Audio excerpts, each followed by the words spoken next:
Number 6. Stardust. The mystery behind the tragic British South American Airways Avro-Lancastrian airliner, Stardust, casts a dark shadow of intrigue that lasted for nearly 50 years. On August 2, 1947, during its flight from Buenos Aires to Santiago, Chile, the aircraft crashed into Mount Tupungato in the Argentine Andes. What came next was an exhaustive search across a vast expanse of wilderness, yielding no trace of the aircraft or its unlucky occupants, leaving their fate shrouded in complete uncertainty. But for years, theories popped up, explaining the plane's vanishing act, ranging from tales of an international conspiracy to extraterrestrial abduction. But the discovery of scattered wreckage from glacial ice in the late 1990s started to peel back layers of secrecy surrounding the aircraft's strange disappearance. It's now believed that the crew, who tried to navigate the complexities of high-altitude flight through the then poorly understood jet stream, became disoriented and were unsure of their exact location. Then, in a fatal misjudgment, they began their descent, believing they'd passed the mountain peaks when, in reality, they were still hidden behind a cloak of clouds. The plane met its end as it hit Mount Tupungato, becoming engulfed in snow and ice and leaving no survivors. During this tragedy, a haunting Morse code message came out as a cryptic artifact of the ill-fated journey. ETA Santiago 17.45 hours Stendek. This creepy transmission, characterized by its rapid pace, included a mysterious term, Stendek. The radio operator at the Santiago airport, confused by the unfamiliar word, sought clarity by reaching back out to the plane, but was only met with repetitions of Stendek before all contact was lost. The word Stendek ignited a global frenzy, prompting several theories and interpretations. It was suggested that the radio operator, potentially affected by hypoxia thanks to extremely high altitudes, scrambled the word descent. Yet none of these proposals held up under harsh scrutiny. Even as anagram enthusiasts realized that Stendek was an anagram for descent, the repetition of the word and circumstances around it defied explanation. In the year 2000, the BBC television series Horizon explored the Stardust enigma, sparking a worldwide debate. Viewers flooded the creators with interpretations, each aiming to decipher the cryptic message. Some believed the radio operator's hypoxia-induced confusion led to the peculiar transmission, while others wondered whether the operator's intention was to relay stardust. As the years passed, the mystery endured, and the meaning behind the word Stendek stayed a secret only the pilot of the plane could reveal. With each hypothesis met by skepticism, the true meaning of Stendek remains veiled in obscurity, a reminder of how even in the new age of information, some mysteries refuse to be unraveled. Number 5. Santiago Flight 513. Netflix released a captivating new series revolving around an aviation mystery, a flight that went missing only to reappear 35 years later. Titled JL50, the show's storyline mostly mirrors a real-life situation involving Santiago Flight 513, though the authenticity of this story remains unconfirmed. JL50 launched on Sony Live on September 4, 2020. It boasted an impressive cast and drew inspiration from one of the strangest incidents in aviation history. The series opens with the disappearance of an airplane that left from Calcutta in 1984. 3.5 decades later, in 2019, news surfaces of the same plane crashing near a North Bengal mountain. The wreckage yielded 2 survivors, the pilot and an unexpected individual who just so happened to be in the cockpit at the time of the crash. A Central Bureau of Investigation officer took charge of the investigation, and his path crossed with a quantum physics professor who held the key to deciphering the mystery.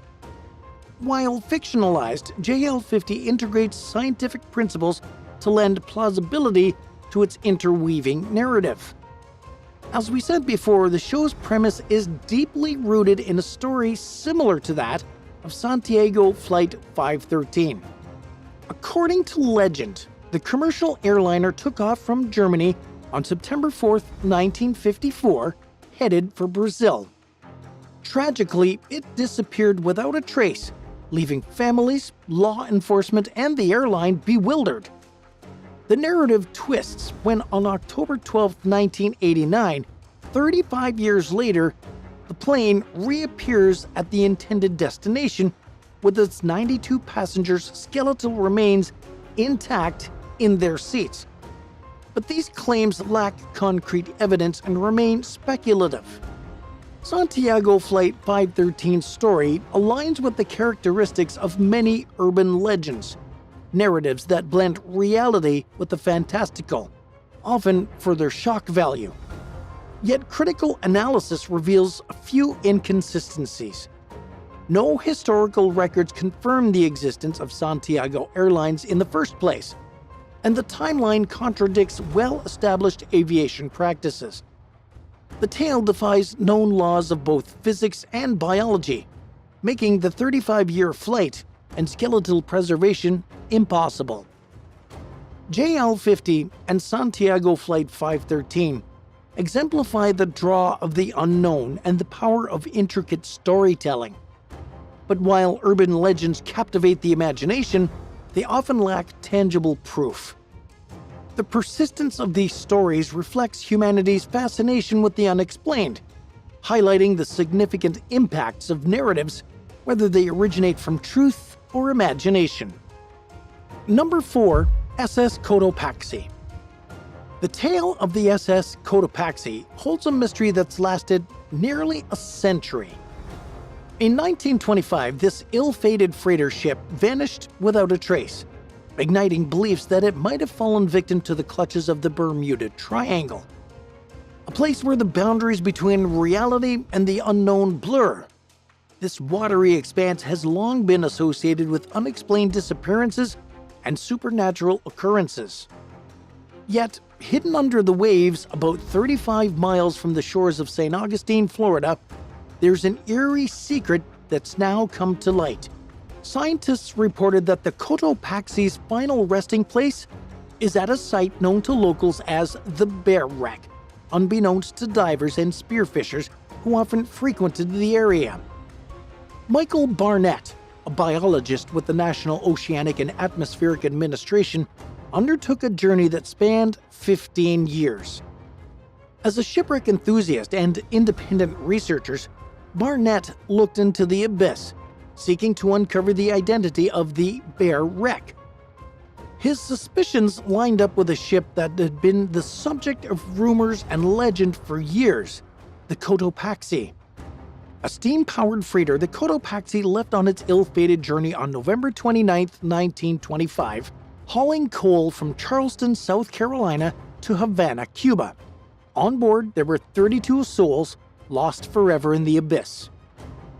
The Cotto Paxi's tale was unveiled through the lens of the Science Channel series Shipwreck Secrets, which came out on February 9, 2020. Barnett's travels were marked by painstaking research, collaboration with historians, and meticulous comparison of historical records. And as evidence aligned, it became clear that the haunting history of the Cotto Paxi had finally been discovered. But the ship's true fate leaves the realm of the supernatural and dives into the realm of the mundane. Negligence, poor maintenance, and harsh weather conditions are the culprits behind its tragic end. A ship plagued by broken cargo hatches and inadequate structural integrity, the Cotto Paxi caved in to the fury of a tropical storm that trapped it off the coast of Florida.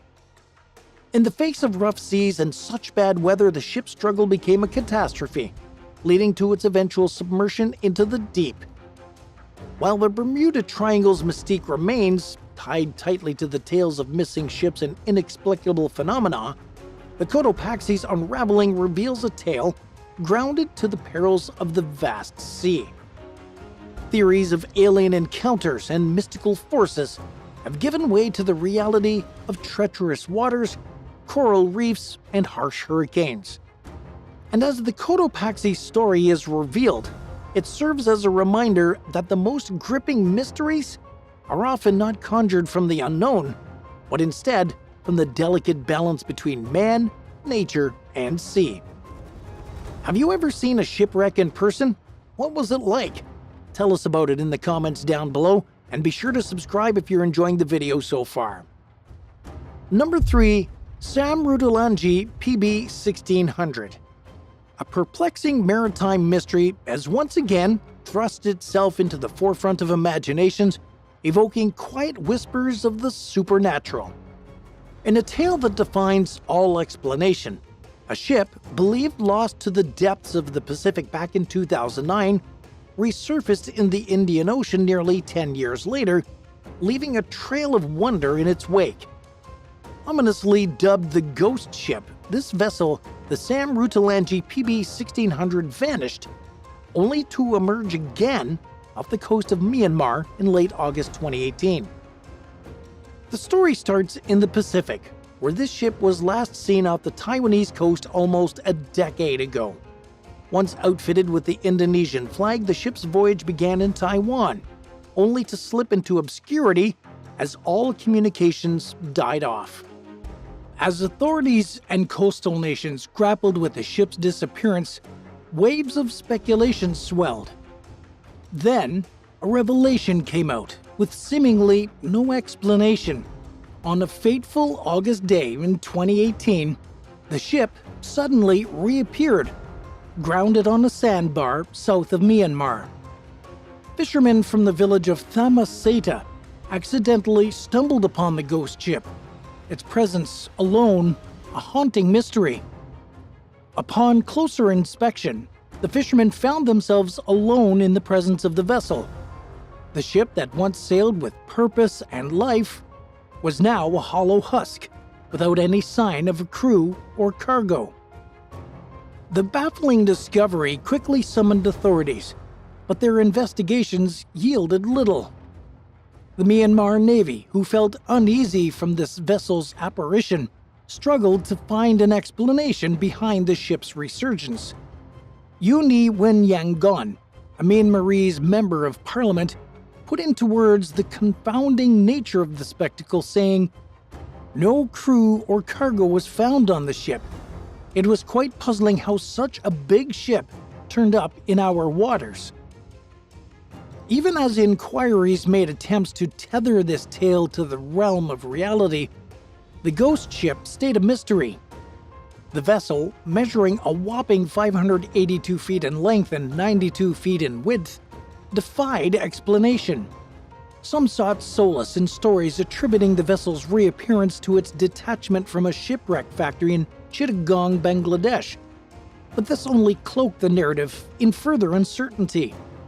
The ocean's depths hold long-held secrets, stories, and confounding mysteries.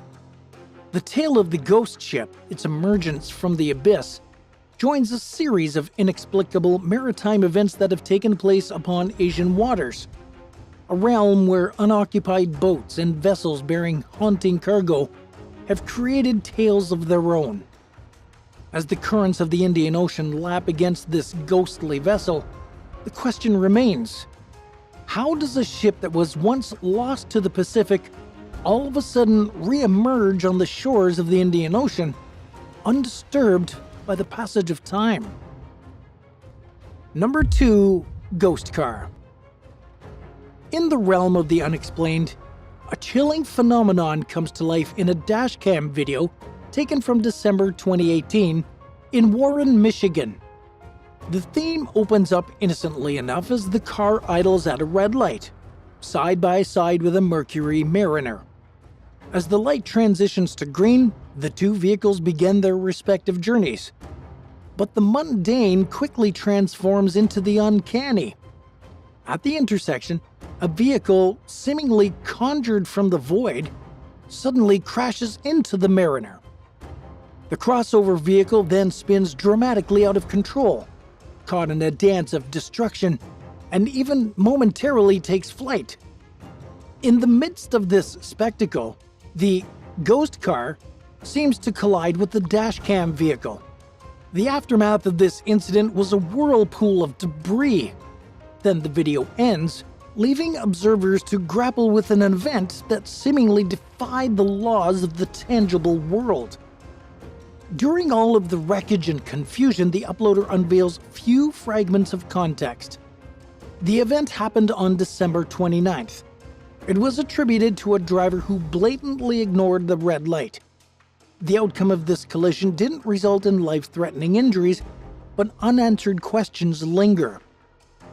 The origin of the ghost car and its sudden manifestation from the shadows remains unknown, and so does the motivation behind the red light runner's actions.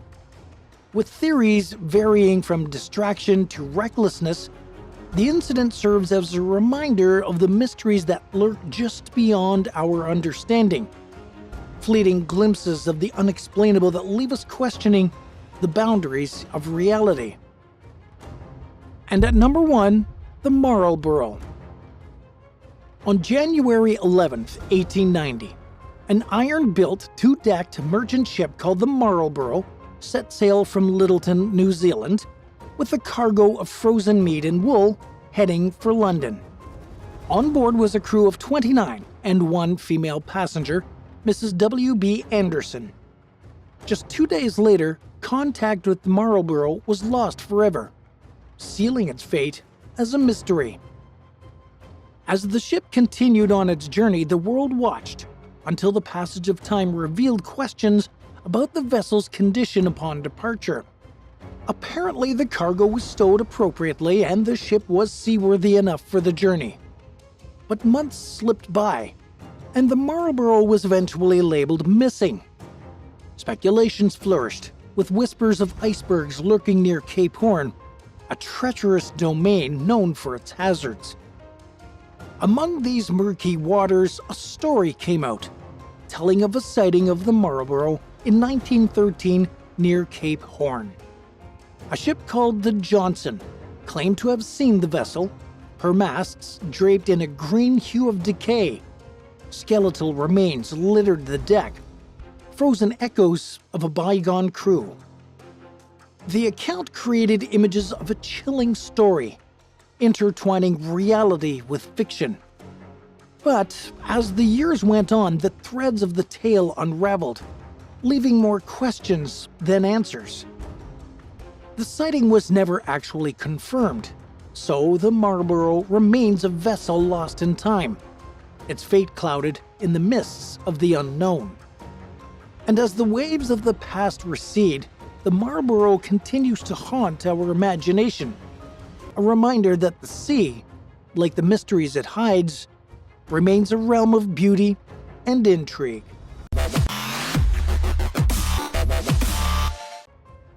The helicopter. Just in case you're unfamiliar, helicopters are aircraft that are able to take off and land vertically. What's cool about them is that they can hover in the air or travel in any direction. The helicopter first appeared in concept drawings dating back to the 15th century and up into the 18th century. Advancements were eventually made in the 19th century, and the first helicopter prototype was finished in 1907 and tested in France. Over the next 30 to 40 years, major advancements were made, leading to the helicopter we know today. The military used the helicopter as a tool during war, and it has an interesting history from World War II to Vietnam. Helicopters and the war. The United States took part in the Vietnam War from 1965 to 1973. Over 58,000 soldiers' lives were taken, and Vietnam was a heavily divided country. The two major sides involved were the communist-backed North Vietnam and a US-backed South Vietnam. The US didn't want to see communism spread, especially into the nearby southeast region of Asia. Containing communism by any means necessary was the reason why the United States dabbled in world affairs during a historic period called the Cold War. This was a bitter conflict of conflicting ideologies, where the US stood up to the Soviet Union as well as their communist allies. Vietnam was a divisive war that tore the United States apart. The conflict was also the first majorly televised war. On a nightly basis, millions of people turned on their TV sets to watch the news and see what was happening in Vietnam. One constant visual that kept making appearances was the helicopter. The helicopter was used during World War II in the 1940s, as well as the Korean War in the 1950s. The aircraft provided transportation in both wars. The most important thing helicopters did during Korea was transport wounded soldiers, but a change was on the horizon. These helicopter changes took place during the late 1950s and early 1960s. The Army and Marines saw the potential for the aircraft to be used on the battlefield. They were soon outfitted with guns and rockets, and it was a vital weapon during Vietnam. It not only carried troops to and from battle and flew the wounded off for help, the aircraft had a role in scouting and hunting the North Vietnamese military. Helicopters offered a large amount of assistance to those that were wounded in combat. An estimated 390,000 soldiers were saved after getting evacuated from the battlefield during the Vietnam War through helicopters. This was an amazing statistic, considering the fact that most helicopters were sent into areas referred to as hot or experiencing a conflict. It wasn't easy, but many people risked their lives to save their fellow soldiers. Helicopters were incredibly useful in Vietnam since there was a lack of highways and major roads. Jungles were dense, so having an eye in the sky was the key to victory. But there was still some criticism of this use. A few commanders saw the helicopter as more of a problem than an asset. There were those who believed the aircraft would warn enemies of their position, leaving infantry exposed or vulnerable to surprise attacks. Another criticism of the helicopter is that infantry relied too much on its support to a point where they wouldn't fully engage the enemy. Another issue dealt with the armor on helicopters. If the enemy developed good defenses against aircraft, then helicopters would be easy targets and their intended use would have been compromised. Troops had to remain on the ground in Vietnam. Fighting wasn't always from city to city. There were jungles and other difficult terrain the soldiers had to deal with on a constant basis. Troops had to be in these areas for extended amounts of time too. Helicopters were able to get these soldiers from point A to point B quickly. Because of these reasons, this conflict was seen as an unconventional war, and the US military had to start thinking outside the box for new effective measures. New strategies had to be developed and tested right on the battlefield, for better or for worse. Something else that was new was the creation of the Army's first aviation brigade. They served in Vietnam for 7 years, from 1966 until 1973. An estimated 24,000 troops were part of the 1st Aviation Brigade, and they had around 4,000 helicopters at their disposal. Before we go any further, let us know your thoughts so far. Do you know anyone who fought in Vietnam? We'd love to hear about it in the comments below. And if you're enjoying the video so far, be sure to subscribe to the channel for more. The helicopters of Vietnam. There were 3 major helicopters that played a key role for the US military in Vietnam. They each had their respective pros and cons, but they were all heavy hitters. The most iconic helicopter of the Vietnam War was the Bell UH-1 or Huey. These were utility aircraft that played a critical role in transporting troops, moving wounded soldiers, and air-to-ground attacks. There are several types of Hueys used during the conflict, and they're perhaps one of the most iconic helicopters of all time. Another helicopter from the Vietnam War was the Bell AH-1G Cobra or the Snake. The US needed a reliable attack helicopter for Vietnam, and their answer was the Cobra. This helicopter was initially introduced in 1967 and was used by the military up until 1999. It provided ground support, could take on armored vehicles, and was used in combat situations. While a Huey could be armed, it was still a slower helicopter. The Cobra was faster and was widely feared by the enemy. The Hughes 086 Cayuse, or the Loach, was also used during the war. They had major success in scouting areas for the enemy. The Loach was small and fast, and it could turn on a dime. These helicopters could hold a crew of 4 while armed. The Loach was designed in a way that it could shed its blades and landing gear if it ever crashed. The Tet Offensive, 1968. There were roughly 20,000 US troops stationed in Vietnam during 1965, but that number rose to 500,000 by 1968. As the war went on, the fighting intensified and the public's opinion on the conflict shifted. It was 1968 when North Vietnam officially launched the Tet Offensive, a well-coordinated attack on South Vietnam that led to many losses. The US military responded to the attacks with helicopters. During the Tet Offensive, the North sent 85,000 troops on the offensive into South Vietnam. Their strategy was to attack 5 major cities, along with smaller towns and villages along the way.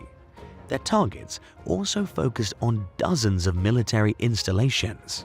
The use of helicopters allowed the US to push North Vietnamese forces out of key areas in the south. They also used the aircraft for counterinsurgency. The Tet Offensive quickly turned into a disaster for the North Vietnamese since they lost so many troops during the offensive. They also hoped that the South would join them, but that never happened. The Helicopter Hunter-Killer Teams. Hunter-Killer Teams were a fairly novel idea. The concept had not been tested before, so many young men were called to join their ranks.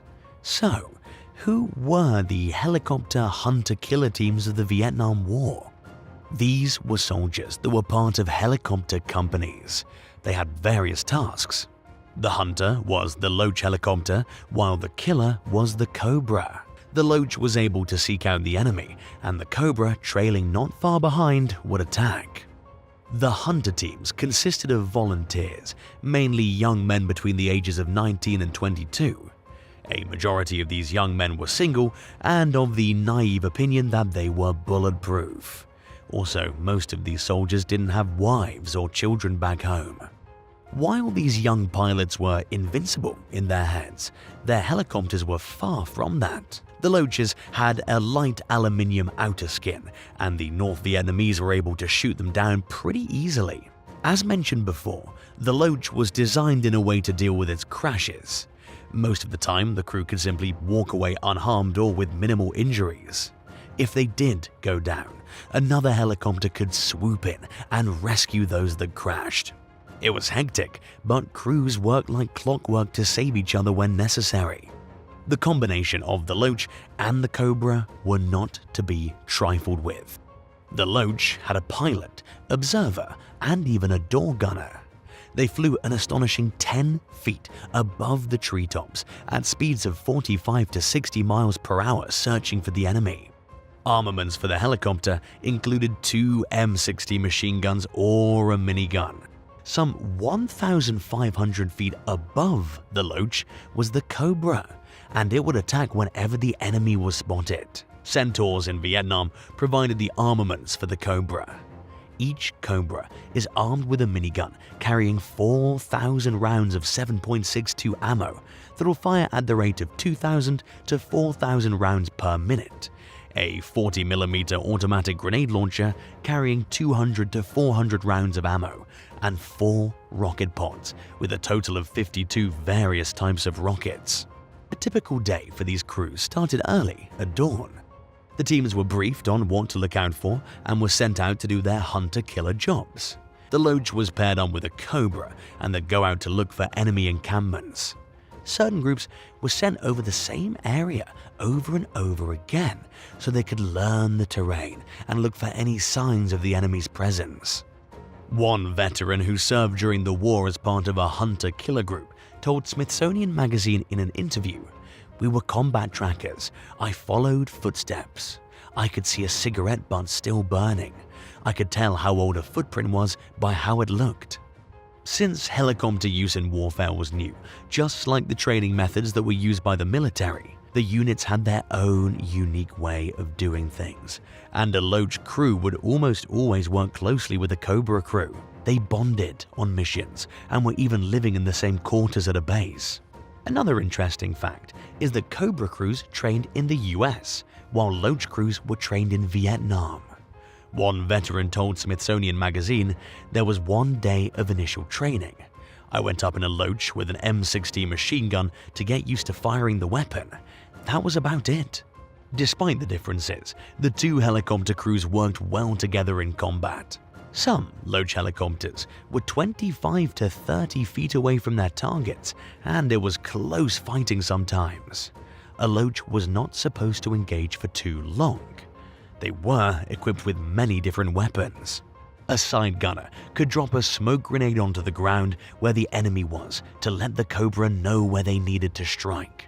If the situation called for it, a group of Hueys were waiting with troops to drop them off at a designated location to engage the enemy. Life wasn't easy for these pilots.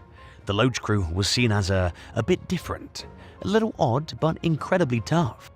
Another Vietnam War vet explained the toughness to Smithsonian Magazine. "The shelf life of a scout pilot was probably 6 months. You were killed, shot down, or got scared and quit. I liked it because in the Bronx I was a ghetto kid. I was used to getting up close and personal with the enemy." The North Vietnamese later gained an advantage during the war. They were given anti-aircraft missiles that could be fired from portable devices. This made things difficult for Loach and Cobra helicopter crews. They didn't have time to react and were taken down somewhat easily. Another weapon used by the North Vietnamese were the 37mm anti-aircraft guns. Another issue for these pilots was monsoon season. The terrible weather made things difficult for pilots on their missions. The hunter-killers played decisive roles during the Tet operation, and they also helped in the siege of Khe Sanh. The hunter-killers even went into Cambodia to destroy supply lines for the North, as well as completing missions in Laos. What's interesting about this hunter-killer method is that it was abandoned by the US military after the Vietnam conflict. Smithsonian Magazine reported that some 1,419 Loaches were built for Vietnam, and around 842 were destroyed. As far as Cobras went, 1,110 were built and 300 were destroyed during the war. After the fighting ended, there were changes made to the Loach and Cobra. The Loach evolved into the MD-500 helicopter from MD helicopters for civilian use, and the MH-6 Little Bird, which is the military version. Meanwhile, the Cobra was replaced by the Super Cobra. This helicopter is mainly used by today's Marines. The helicopter became a game-changer during the Vietnam War. The Loach and Cobra were phenomenal when paired as a hunter-killer duo. Vietnam was by no means a perfect war, and many ideas were born on its battlefield. Those who served did their best and fought bravely. The helicopter was a valuable asset, and many soldiers were taken to and from the battlefield on them. Some veterans recall that the first thing they saw was a helicopter when they arrived overseas, and it was the last thing they saw when they left Vietnam. Overall, about 2,700 helicopter pilots died during the war. 7. Project Sunshine. In the 1950s, secret studies classified as Project Sunshine were carried out in both the United States and Britain to measure the effects of radioactive fallout on human subjects, particularly regarding the absorption of radioactive strontium-90 thanks to nuclear testing. Shockingly, over 1,500 cadavers, including those of babies, were retrieved from various countries to conduct these studies. Recent revelations have brought to light the unethical and covert nature of these experiments, prompting investigations and massive public outrage. Australian authorities launched an investigation after reports came out that Australian baby samples were sent in for Project Sunshine without parental consent. Similarly, in Hong Kong, which used to be a British colony up until 1997, An inquiry was initiated following reports that British scientists took children's bodies from hospitals and sent bones to the US for classified nuclear experiments. Project Sunshine, conducted by the US Department of Energy and the UK Atomic Energy Authority, had a goal to study the absorption of strontium-90 in human tissue, specifically bones. Classified documents released back in 1995 revealed that scientists were well aware of the questionable ethical and legal basis of their research.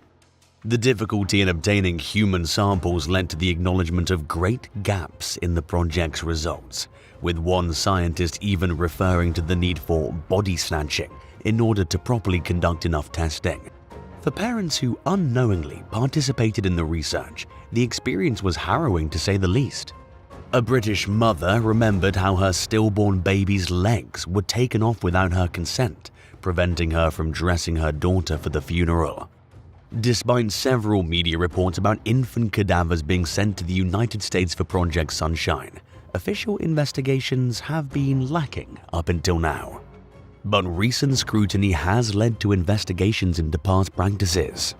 British and Canadian involvement has also been acknowledged, but the limited records have greatly complicated the process. The sheer volume of records and the passage of time make these investigations difficult, prompting countries involved to confront their roles in these unsettling studies. The legacy of Project Sunshine highlights the ethical boundaries crossed during the Cold War era, shedding some light on the lengths governments went to in the pursuit of scientific knowledge, even at the expense of human dignity and consent. 6. Track 61. Grand Central Terminal, an iconic New York City landmark, has more than a few secrets. Built in 1913 with the Vanderbilt family's wealth, it boasts lavish hidden gems like the Campbell apartment, a few glass catwalks, and a spiral staircase. But one of its most intriguing secrets is called Track 61, a private rail passage leading to a platform that was never meant for regular passenger use. This secret track had a specific purpose, allowing presidents discreet access to the famous Waldorf Astoria Hotel, which is located on the Grand Central lots. During the hotel's construction back in 1929, a freight elevator was made to directly connect with the Grand Central tracks.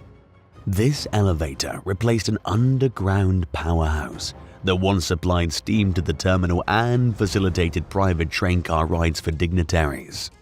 The hidden platform was first disclosed to the public by the New York Times in 1929, describing the Waldorf Astoria's unique rail siding for private cars. Rich and important individuals were able to direct their private train cars to Track 61, allowing them to exit onto an underground platform and take an elevator up to the Waldorf Astoria's basement. General John J. Pershing used this access in 1938 to minimize physical strain after experiencing a heart attack.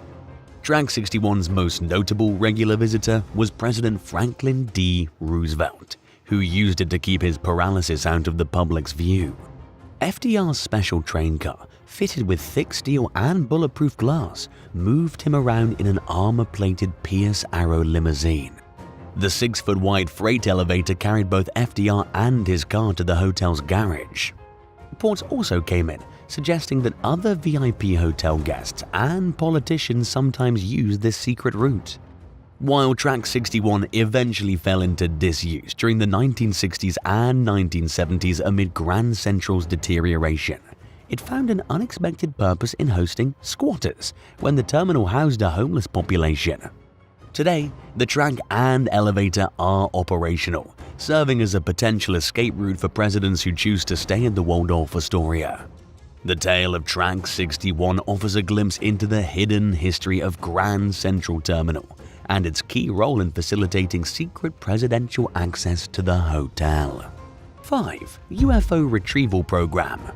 In July 2023, a former Air Force intelligence officer named Major David Grush testified before a House Oversight Subcommittee. He revealed that the United States government has been hiding a program that's dedicated to retrieving and reverse engineering UFOs. For some time now, the government's been referring to these UFOs simply as unidentified aerial phenomena, or UAPs. This testimony has since sparked a widespread discussion about national security implications and potential ties to US foreign threats. Grush's testimony shed some light on his involvement in 2019 when he was asked by the head of a UAP task force to identify classified programs. He disclosed that he was told of a multi-decade UAP crash retrieval and reverse engineering program that he was denied access to. Grush even suggested that the US has more than likely known of non-human activity since as early as the 1930s. The Pentagon denied Grush's claims of a cover-up. Defense Department spokeswoman Sue Goff said that there's no verified information supporting the existence of any programs related to the possession or reverse engineering of extraterrestrial equipment. But the statement notably did not address UAPs that might not be of extraterrestrial origin. Grush called himself a whistleblower, revealing that he faced retaliation for coming forward with the information, and he refrained from giving specifics because of an ongoing investigation. The bipartisan interest in Grush's claims and the sober tone of the hearing contrasted greatly with previous hearings involving similar whistleblowers. Lawmakers questioned Grush about the research he's done on UFOs, the consequences he faced, and the need for transparency and reporting systems to gain clarity on UAPs. Some criticized the Pentagon for not giving more details or releasing images of these devices to the public.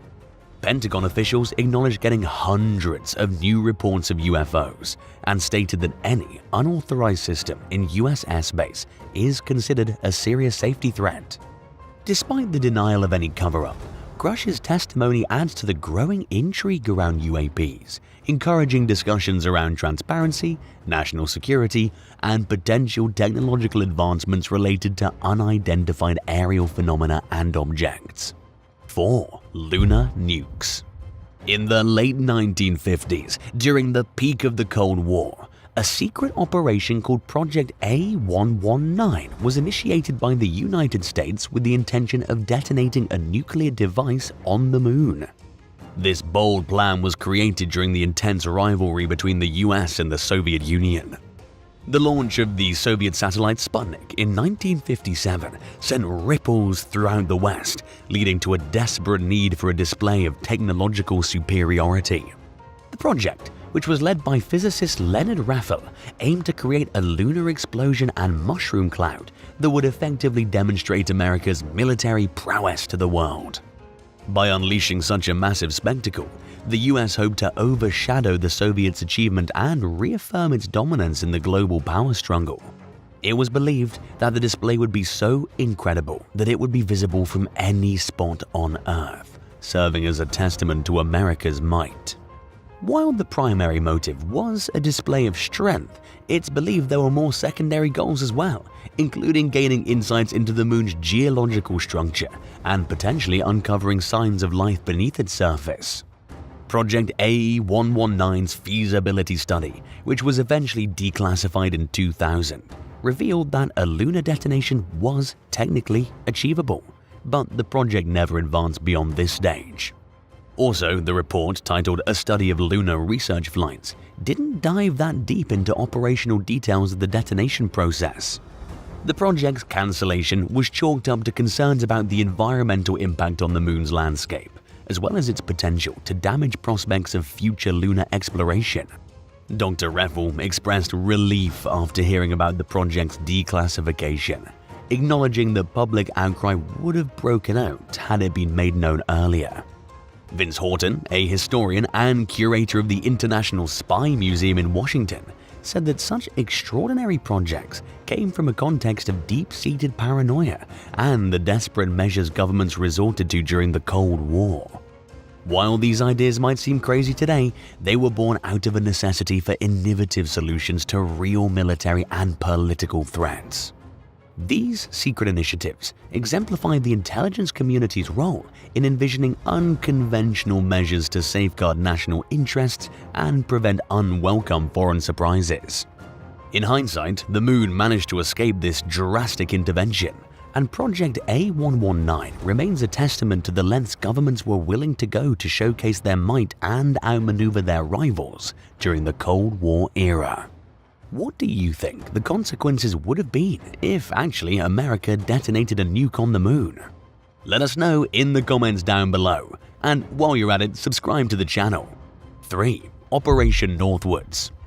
During the early 1960s, a secret military operation called Operation Northwards was devised by America's top military leaders. It aimed to employ acts of terrorism, including killing innocent people within US cities.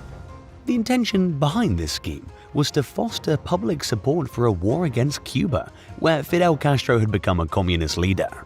Plans included the possible assassination of Cuban émigrés, sinking boats full of Cuban refugees, hijacking planes, orchestrating violent terrorism in prominent cities, and even blowing up an American ship. The goal was to manipulate the public and international sentiment, gathering support for the removal of Castro. These shocking revelations were revealed in James Bamford's book, Body of Secrets, looking into the history of the National Security Agency. The Joint Chiefs of Staff thought of these plans, seeking President Kennedy's approval. The plans received the approval of all Joint Chiefs and were presented to the Defense Secretary at the time, Robert McNamara, in 1962. But thankfully, they were rejected by the civilian leadership and remained classified for almost 40 years thanks to the sheer embarrassment they caused. Bamford's research highlights that the military leadership's desperation to cast out Castro led to such sinister plans. The Bay of Pigs invasion's failure intensified their resolve to assert American dominance. And by engineering a pretext for war, the military aimed to win over international and public support for an invasion, despite the lack of enthusiasm among both the American and Cuban populace. The proposal even considered using astronaut John Glenn's potential death in a rocket explosion as a pretext for war, after claiming Cuba's responsibility. The documents reflect the extent of military corruption and the lengths the Joint Chiefs were willing to go to deceive the public and cause conflict. Operation Northwards exemplifies the extremes to which the government was prepared to sink to during the Cold War. This covert initiative serves as a reminder of how intelligence agencies could employ unconventional tactics to manipulate public perceptions, protect national interests, and maintain dominance during a period of intense political rivalry. 2. The bunker beneath the Greenbrier Resort. Hidden inside the mountains of West Virginia, there's a secret relic from the Cold War era. A massive fallout shelter designed to hold all 535 members of the US Congress. Tucked under the West Virginia wing of the Greenbrier Resort, this top-secret bunker was built during President Eisenhower's tenure. Recently, the Today Show had the exclusive opportunity to explore the hidden sanctuary and shed some light on its interesting history. The 112,544 square foot bunker, which once functioned as a classified US government relocation facility, was the focus of the Today Show's live broadcast. The crew spoke with Greenbrier Ambassador Frank Mosley, who's been associated with the resort for almost 6 decades, reflecting on the property's evolution over time. Greenbrier historian Bob Conti shared how the bunker managed to stay secret and highlighted its capacity to accommodate Congress. The Today Show team even accessed areas of the bunker that were off limits to cameras, and their exclusive footage unveiled the bunker's infrastructure that supported the day-to-day life of its occupants. Built in 1961 and hidden 720 feet within the hillside of the Greenbrier Resort, the bunker marked the end of a project shrouded in secrecy. It remained operational during the Eisenhower era, offering a range of facilities. It had 4 discrete entrances, including one that led to the Greenbrier's main building.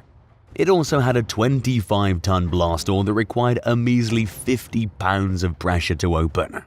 The bunker was complete with decontamination chambers, dormitories capable of housing over 1,100 individuals, and a power plant with water purification systems and large fuel reserves.